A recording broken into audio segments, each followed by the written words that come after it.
Welcome to ESI Africa Insights. For this episode, I am speaking with Sharon Rodah, who is an advocate of the High Court of Kenya. Welcome, Sharon. Thank you so much. So, Sharon, for our first question, I want to understand the benefits and the risks of unbundling electricity distribution, and particularly in terms of affordability and service reliability. And this pertains to Kenya. So I would say one of the benefits of unbundling is to reduce the monopoly that's currently there. At the moment, we have one utility, it's state-owned, Kenya Power, and it runs the distribution sector. And we've had a few challenges with reliability because it's the only company that's doing this. So having more people involved, whether it's a private sector and so on, helps give it like a boost in terms of efficiency.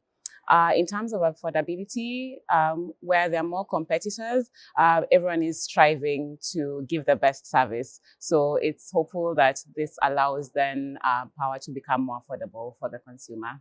Right. So Kenya is on the way to unbundling its distribution market.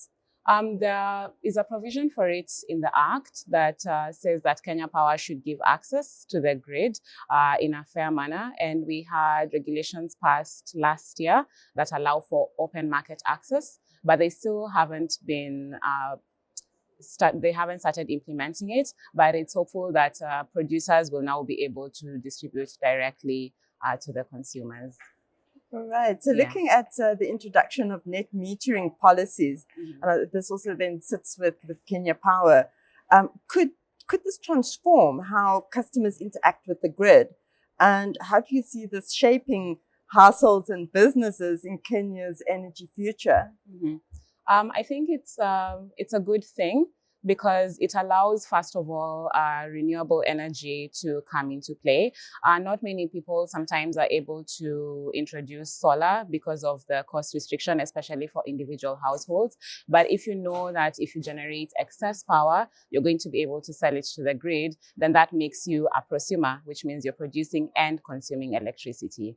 And in terms of business, I think it also allows the investment to make sense for them, because if you're making money from the excess electricity you're selling, then the payback period for this investment is also way shorter.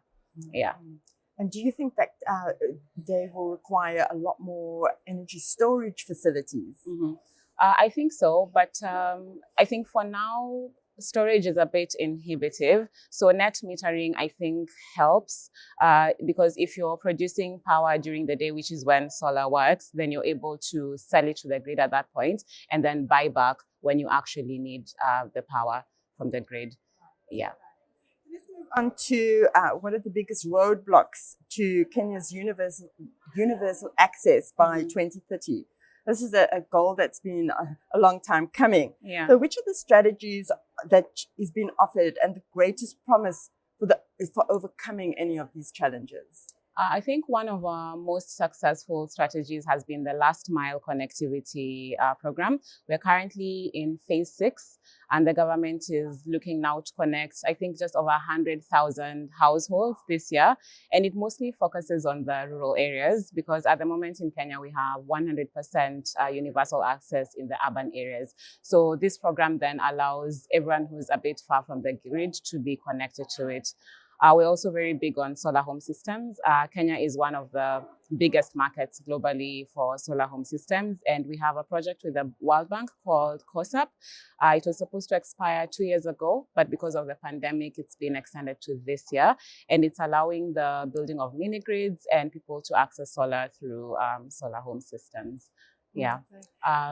I would just add maybe that there are strategies also to enhance the grid and to extend it, especially in the last mile project. And some of the funding has been directed towards that. Okay. Yeah. I just want to touch a little bit on electric vehicles and electric vehicle charging. Do you think that the growth of this in the Kenyan market has been due to the strategy that has been put in place for universal access? I think so. And there's a big push by the utility for EVs. I think this year we had an e-mobility conference, and the growth of EVs in the market has been substantial. They had a goal, which I think they will be able to achieve by 2030. The utility is actually responsible now, or has taken it upon itself to put up more charging stations, which, as you know, is a huge concern for anyone who owns EVs. And I think EVs also help stimulate consumption, and this is helpful for the distributor, which is Kenya Power, to get more revenue as well. Yeah. Thank you so much for sharing that with us, Sharon. You're welcome. And thank you for watching. Tune in for the next episode of ESI Africa Insights and have a powerful day.